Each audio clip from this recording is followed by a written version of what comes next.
Assalamualaikum warahmatullahi wabarakatuh. Perkenalkan, nama saya Jenny Pramita, absen 15 dari RKS 1C. Di sini saya mendapatkan skenario PT Anugerah Telekomunikasi adalah organisasi yang memiliki beberapa kantor di wilayah Denpasar, Mataram, Kupang. Anda ditugaskan sebagai networking engineer untuk merancang dan mengimplementasikan sistem routing dinamis menggunakan OSPF multi area agar semua kantor dapat saling berkomunikasi secara efisien. Di sini blok IP-nya yang tersedia yakni ada 10.30.00/16. Topologi menggunakan area backbone, area standar, dan area 2 yaitu non-stop standar area. Dengan konfigurasi router ber-APR dengan router 1, router 3 dalam area 1, router 4 berada dalam area 2. Di sini saya akan melanjutkan tugas yang harus diselesaikan, yakni bagian A, rancang topologi.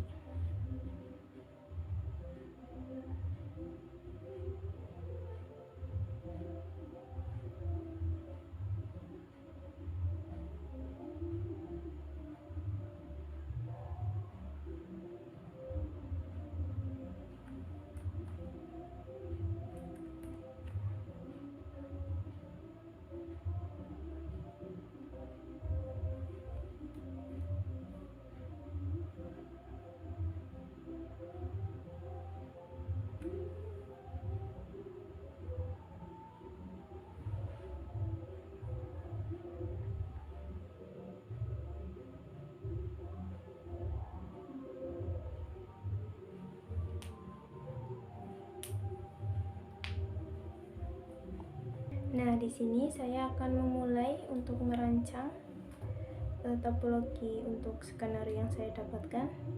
Ada 4 router, switch, PC di setiap line.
Nah, di sini saya sudah merancang rancangan topologi yakni 4 router, switch, PC di setiap LAN-nya. Yang kemudian tentukan pembagian area OSPF-nya.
Nah, yang tengah ini itu area backbone, itu area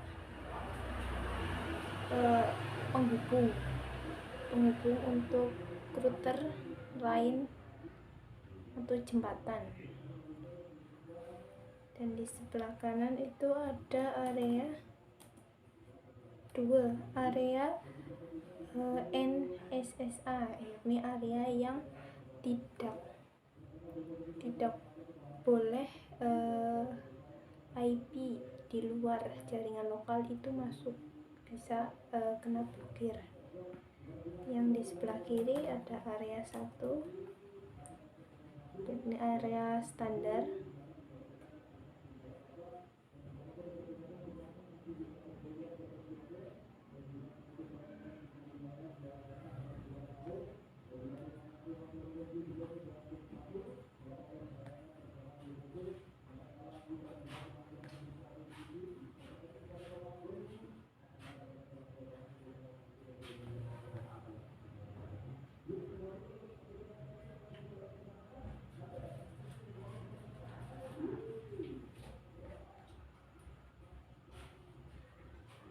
Sini kita berikan namanya, ada router 3 sebagai area 1,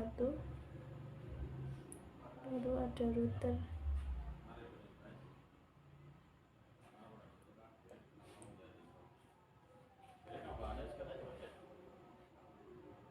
router 1 sebagai area backbone pertama.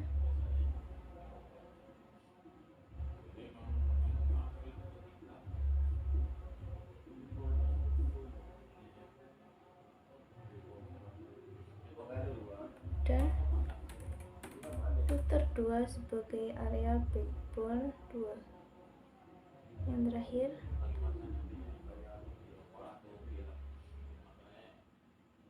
ada router 4 sebagai area NSSA.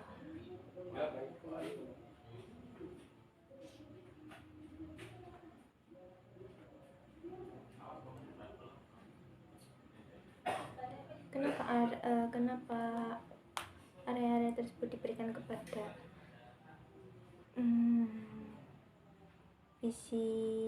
kepada router 1, router 2, router 3, router 4. Router 1 dan router 2 adalah sebagai penghubung atau jembatan antara area 1 dan area 2 yang ingin saling berkomunikasi karena berbeda. Tuh. Dan area 1 itu digunakan sebagai area standar. Area standar yakni untuk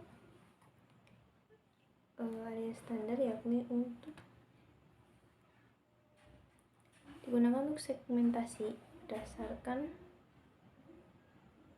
lokasi atau fungsi.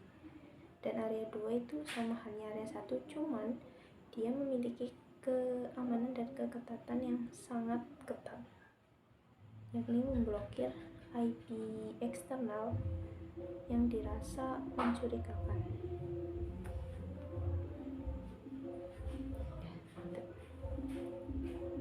Kemudian yang ketiga, hitung dan tentukan alokasi IP address menggunakan VLSM dari blok IP yang diberikan. Nah, di sini saya sudah membuat VLSM-nya. VLSM dimulai dari IP 10, 30, 0, 1, 16. Di sini saya kenapa memakai /29, karena /29 itu memiliki 6 host totalnya, 6 host. Nah, sedangkan di sini saya menggunakan dalam satu LAN saya menggunakan 4 host. Jadi termasuk ke dalam host 29 untuk ukurannya. Itu. Di sini ada /29 dengan subnet 248, network address-nya 1030, rank host-nya itu 01 sampai 06, broadcast-nya itu ada di 07 dan 1, yakni 4 host ya, ada 4 host. Sama halnya dengan yang atas, yang bawah LAN 2 itu ada 4 host /29, network address-nya 08, 08, range-nya 9 sampai 14, broadcast-nya 15. Yang kemudian di LAN 3 4 host, subnetnya sama dengan yang atas tadi 248, network address-nya 16, rank host-nya itu 17 sampai 22, broadcast-nya itu ada di 23. Kemudian yang terakhir LAN 4 ada 4 host juga dengan subnet 248. Terus ini ada network address-nya 24, rank host-nya 25 sampai 30, broadcast address-nya di 31. Terus kemudian di area router atau WAN itu saya membutuhkan 2 host di masing-masing WAN yang melintasi, yakni ini nih. Ada 1 2 1 2 1 2. Nah, di sini WAN pertama itu saya menggunakan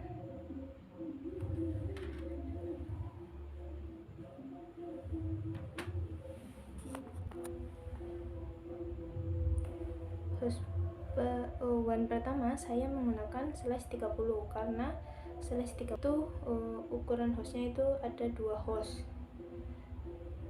Subnetnya 255.255.255.252, network address-nya dimulai dari 32, range-nya 33 sampai 34. Kemudian portnya 35, terus WAN 2 sama halnya juga 2 host 255, 255, 255, 252. Nah, di sini networknya dimulai dari 40, range-nya 41 sampai 42, broadcast-nya 43. Terus ada IP loopback untuk router 1, router 2, router 3, dan router 4. Nah, itu menggunakan /32. Kenapa? Karena /32 ukuran hostnya itu 1, agar juga tidak membuang IP sisa. Karena ya memang IP loopback itu dipakai untuk 1 kali dan untuk 1 IP loopback saja. Itu. Sini ada 10 30 11 dimulai dari angka 1 ya. Terus 10 30 12 10 30 13 10 30 14. Nah, di sini untuk alokasinya ini akan dibarengi dengan konfigurasi sekalian biar tidak terlalu panjang menjelaskannya.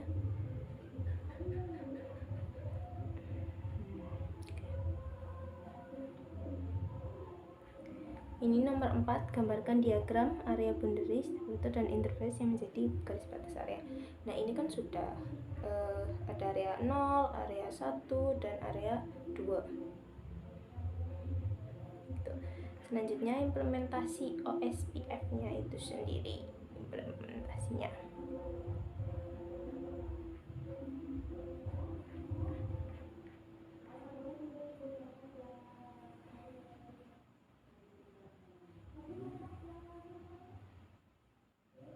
Bangun topologi di Cisco Packet Trace sesuai rancangan sudah dibuat.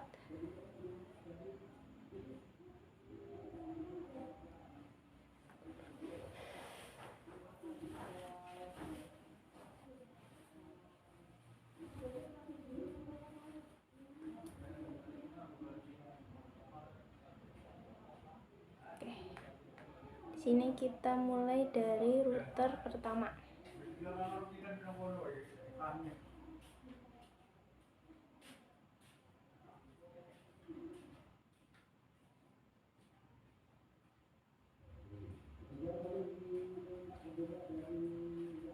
Router pertama ini FA00 itu menggunakan IP address 3001.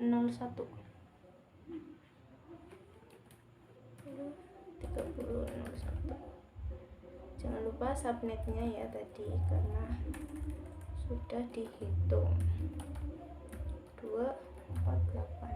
Betul atau tidak? 248 ya. Ini sebagai gateway untuk area LAN 1 untuk PC. Terus jangan lupa di on kan. Nah, ketika sudah on maka dia akan up. Terus untuk fast Ethernet satunya kita menggunakan fast Ethernet 1 kita menggunakan IP 38. Tentang IP-nya itu 38 10.30.38 dengan subnet 252 atau /30 ya. Betul. Jalur ini itu merupakan jalur WAN 1 ke router 2. Ini nih, jalur WAN 1 ke router 2. Itu. Ini menggunakan fast Ethernet 1 untuk nantinya menyambung ke router 2 menggunakan fast Ethernet 2.0. Jangan lupa di on kan juga. Oke. Jika sudah, jangan lupa kita menambahkan fast Ethernet 2-nya. Fast Ethernet 2-nya ini tuh untuk jalur WAN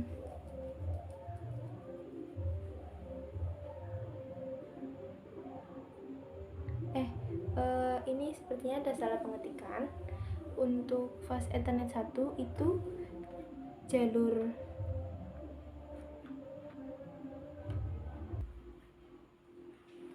nah, di sini kita akan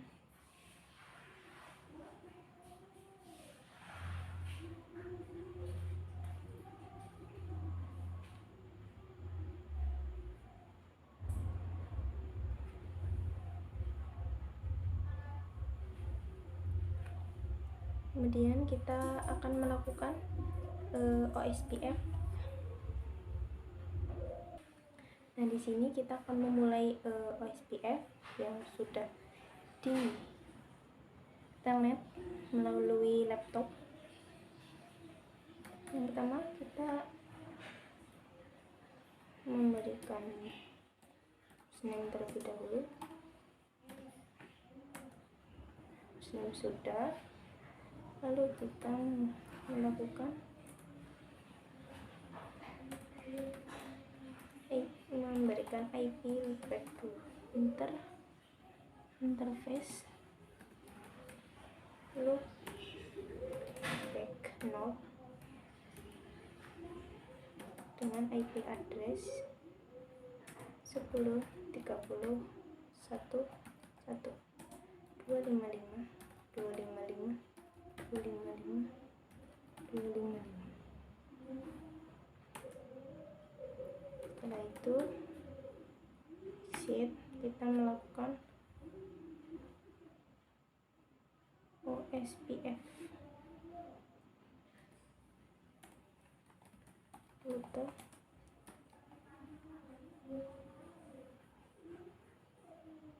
OSPF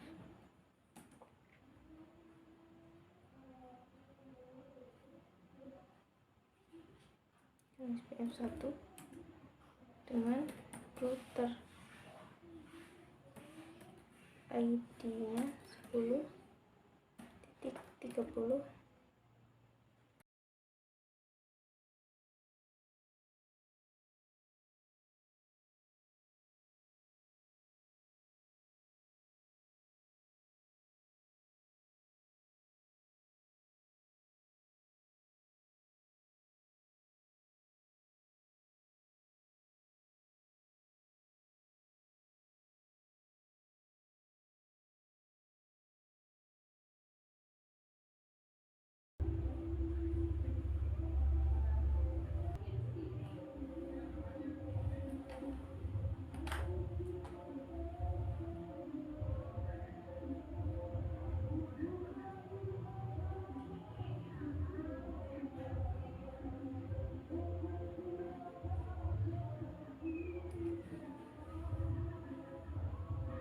Nah, di sini kita akan melakukan perbandingan antara passive interface yang belum dan sudah. So ya, intinya itu do so OSPF enter INT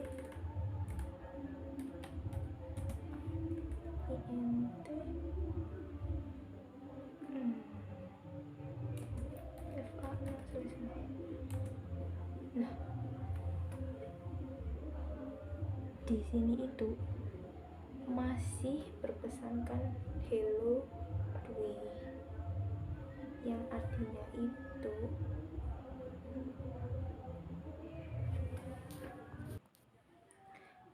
tuh di sini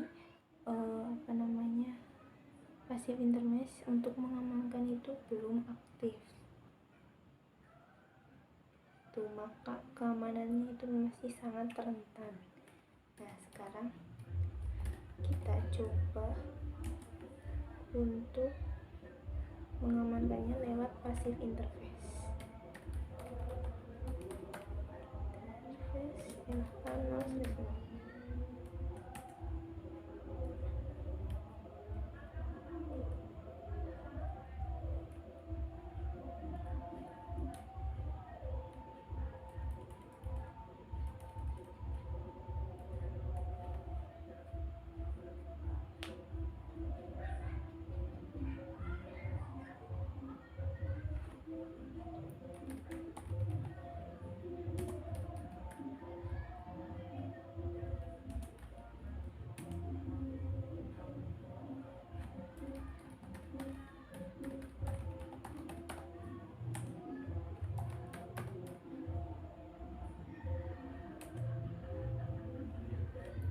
Coba kita ketikkan perintahnya do show IP OSPF INT FA 0/0. Nah, di sini tulisannya sudah no hello, artinya passive internet itu sudah aktif dan keamanan itu sudah aman, tidak rentan lagi. Begitu. Ini merupakan IP dari area 1, IP network awal, yaitu WAN-nya, WAN router 1 ke router 3.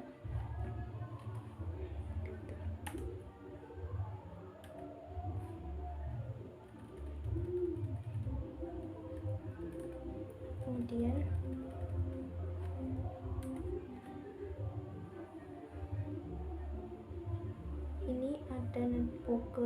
3, yakni merupakan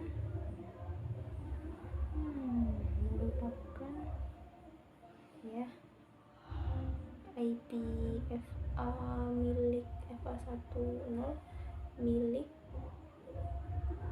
router 3.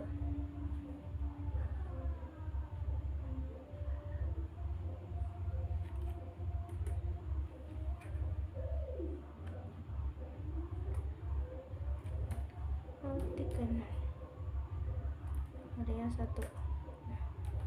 Exit. Ini setelah di passive interface ya.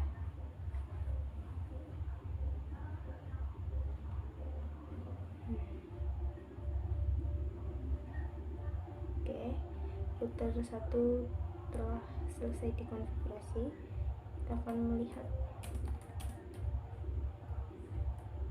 itu nanti di selanjutnya jangan lupa di exit lagi ya, lalu di wide memory.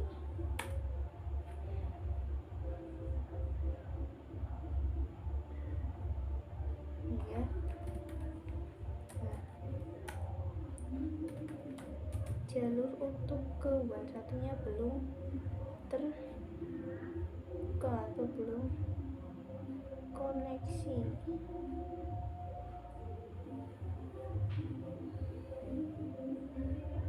INTFA 1/0 bisa.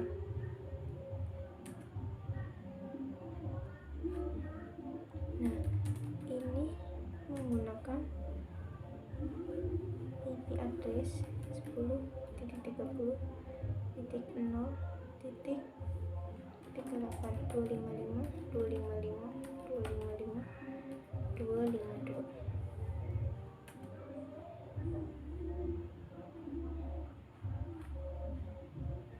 Saya lupa menambahkan ini. Nah, ketika ini sudah, berarti konfigurasi itu selesai di bagian router tersatu.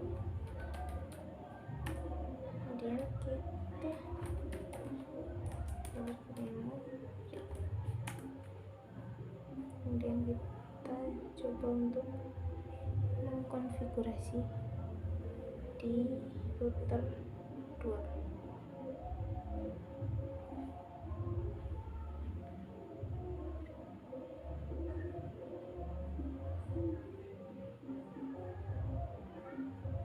Sudah on. Nah, di router 2 ini FA02 itu menggunakan IP 09.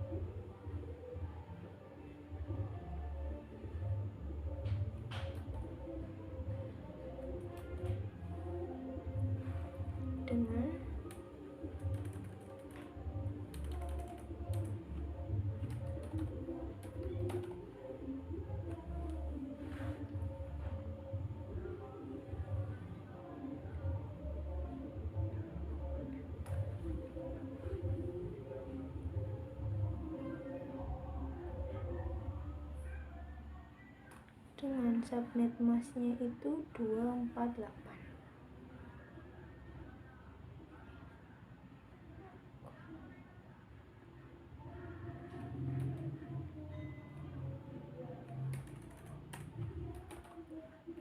Sama masih menggunakan /29. Kita sudah on, kita melakukan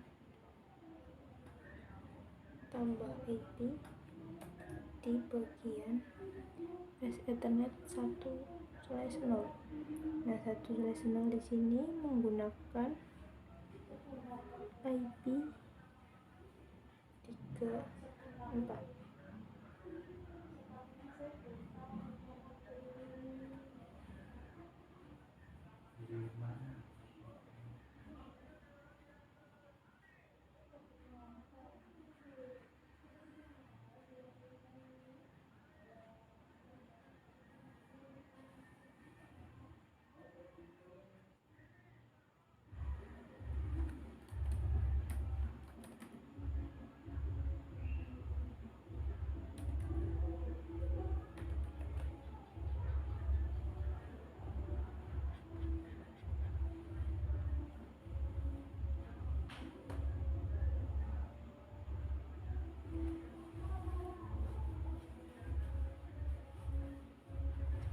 ada kesalahan teman-teman, ternyata IP-nya 34 itu untuk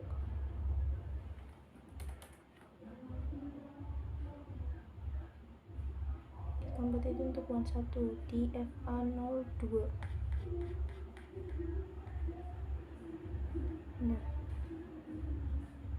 FA20 itu baru pakai, FA10 itu baru pakai 1030 41 karena termasuk WAN 2, area WAN 2.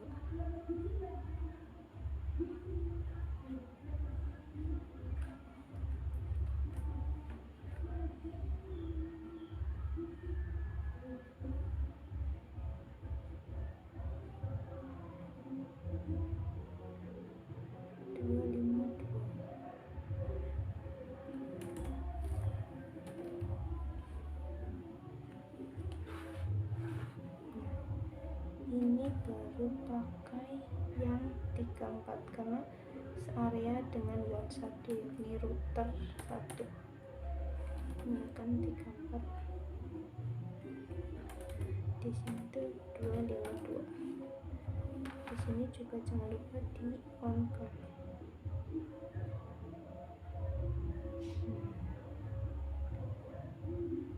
Oke, jika sudah on, di sini area WAN 1 sudah terkoneksi, sudah saling up dari FA10 nya maupun dari FA2/0 semua sudah. Kemudian kita melanjutkan untuk telnet agar bisa melakukan konfigurasi telnet di laptop. Lain PTY 04, passwordnya masih sama, password 109, login. Oke, exit. Enak, kalau password jangan lupa ya, yang tadi lupa 109, exit.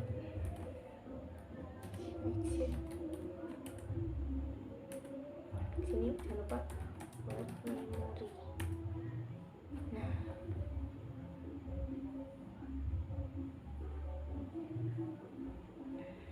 sini sudah selesai. Kita akan melakukan telnet lewat laptop untuk router 2.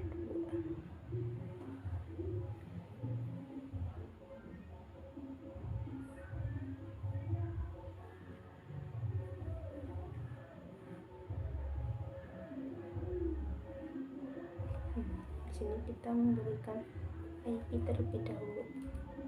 IP-nya itu dimulai dari rentang IP untuk LAN 2, yakni laptop 2 itu rentang dari 9 sampai 14 ya, nih 9 sampai 14 untuk LAN 2. Nah, di laptop kita memakai IP 10.30.0.12.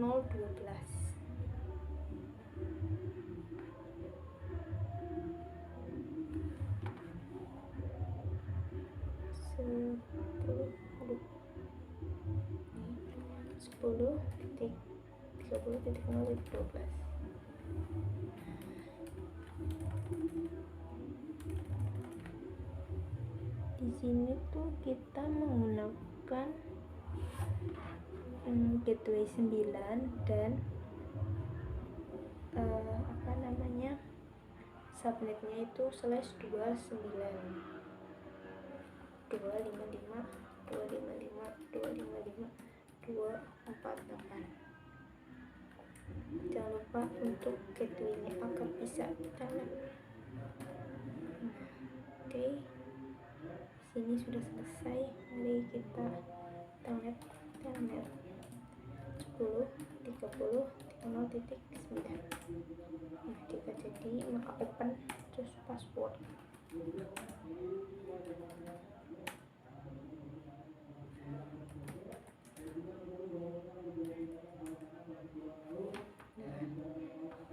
sudah, kita coba untuk melakukan router OSPF.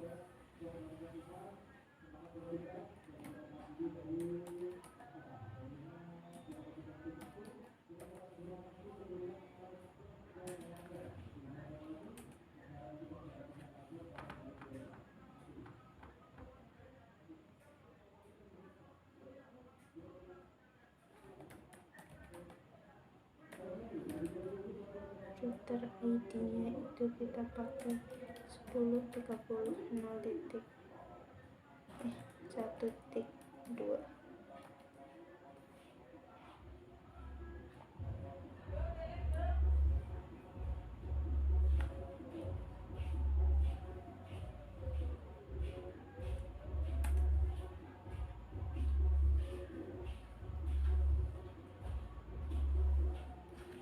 Nah, di sini itu untuk mengkoneksikan ke area 2 NSSI, ini ke router 4, maka ditulis di area 2 NSSI. Nah, di sini kita tidak menggunakan passive interface dulu karena akan melakukan perbandingan antara yang tadi sudah di pasif dan yang belum. Network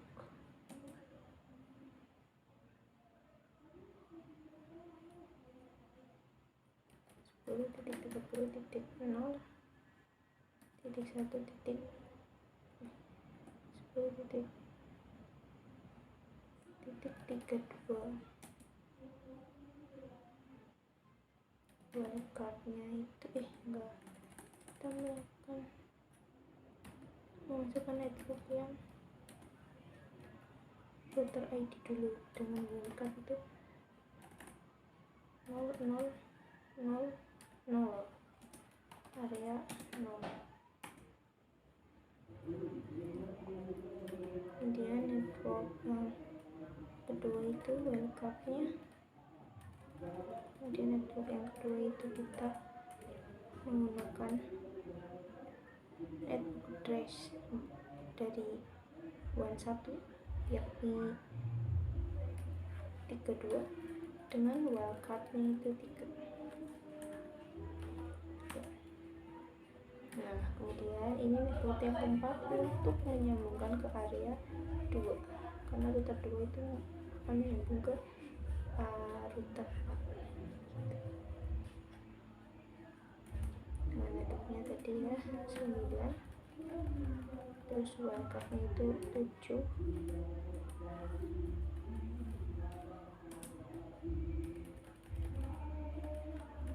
areanya itu 2.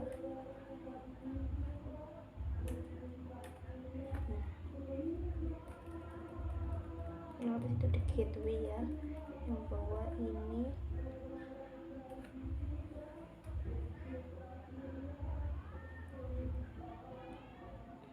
41 itu buat yang tadi 40 itu buat yang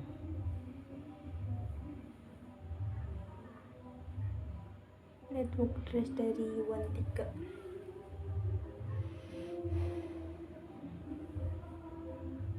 Seharusnya bukan 09 ya, tapi 08.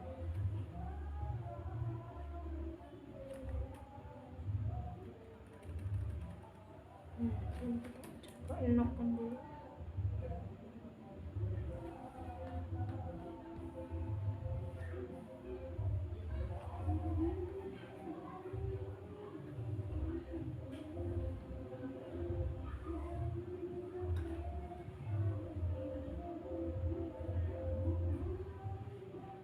Ya, di sini itu salah, harusnya itu 8. Tapi area 2 yang pertama itu malah saya nulisnya 9.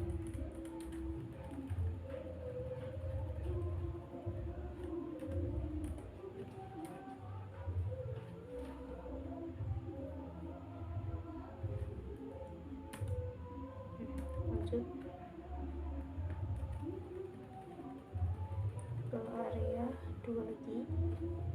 Ini itu merupakan IP dari area 13.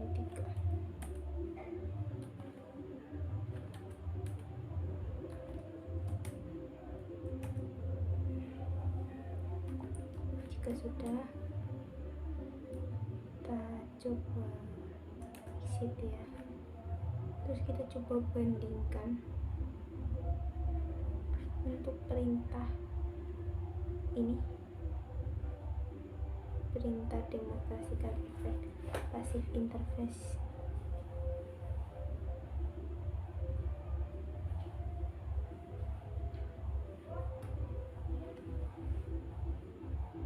Kita akan melakukan uji ping dengan menggunakan kertas saja ya. Semuanya harus berhasil, semuanya harus terkoneksi. Nah, di sini kita akan melakukannya. Yang pertama dari PC 3 ke PC 3 ke PC LAN di area 0 LAN berapa ini, berarti LAN 1 ya, masih in progress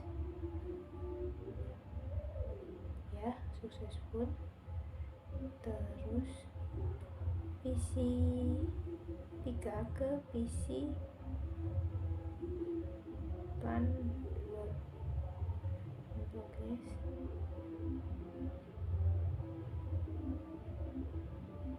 ya, successful. Kemudian PC 3 ke PC 4, oke, successful semua ya.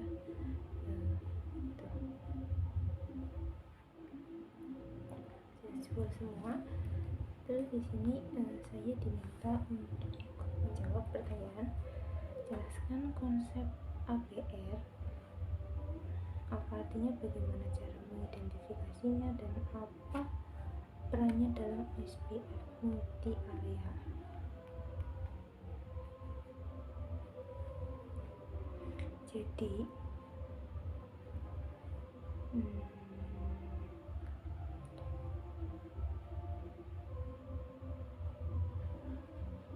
Jadi menurut saya konsep ABR itu jembatan di antara dua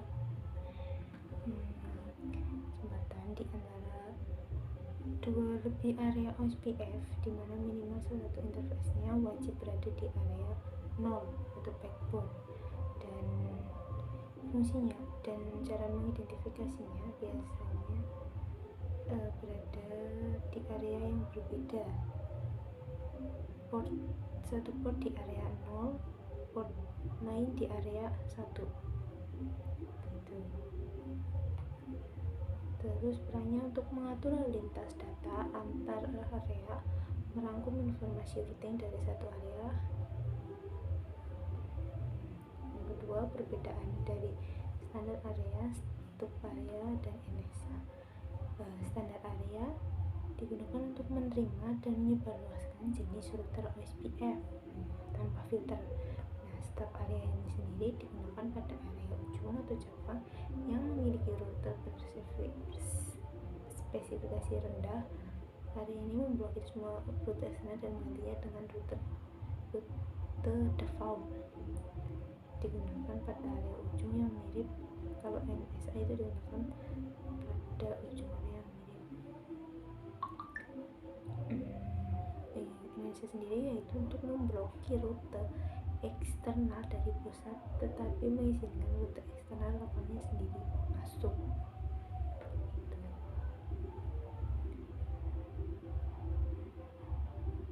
Jelaskan mengapa passive interface penting pada konfigurasi LAN.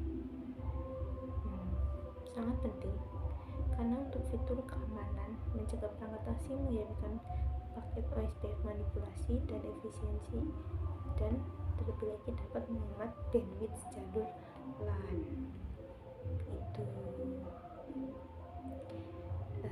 Itu saja yang saya dapat